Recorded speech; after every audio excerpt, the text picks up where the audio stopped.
आजकाल ना ही 40-50 किलोची काय पोरं आहेत ना, जिम मध्ये काय जातात, 2 डंबेल काय मारतात आणि सोशल मीडियावरती इंस्टाग्रामवरती सांगत बसतायत की आम्ही अशी बॉडी बनवली, काही डाएट न घेता. आणि जी पोरं मेहनत घेत आहेत, खरोखरच वर्कआउट करतायत, बॉडी बनवण्यासाठी जातायत, त्या पोरांना नावं ठेवतात. तर अशा मित्रांना मला एकच सांगायचं आहे की मित्रांनो, जरी तुम्ही वर्कआउट नाही केला ना, तरी पण तुमची जी बॉडी आहे ना ती ॲस्थेटिक वाटणारच.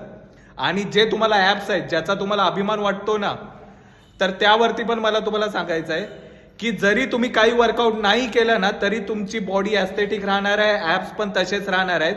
आणि जे तुम्हाला ॲपचा अभिमान आहे ना मित्रांनो, तर ते ॲप्स नाही आहेत, तर तुम्ही आहे ना कुपोषित आहात, तुम्ही भूकमारीचे शिकार आहात. तर तुम्ही ना पहिले स्वतःसाठी काहीतरी खाऊन घ्या, तब्येत बनवा. आणि एवढंच आहे, तर आपलं जे वजन आहे ते 60 ते 70 किलो करा. त्याच्यानंतर तुम्ही बॉडी बनवा, मसल गेन करा, ॲप्स काढून दाखवा. पण पहिले आता तब्येतीला खाऊन घ्या, कुपोषितपणातून बाहेर या.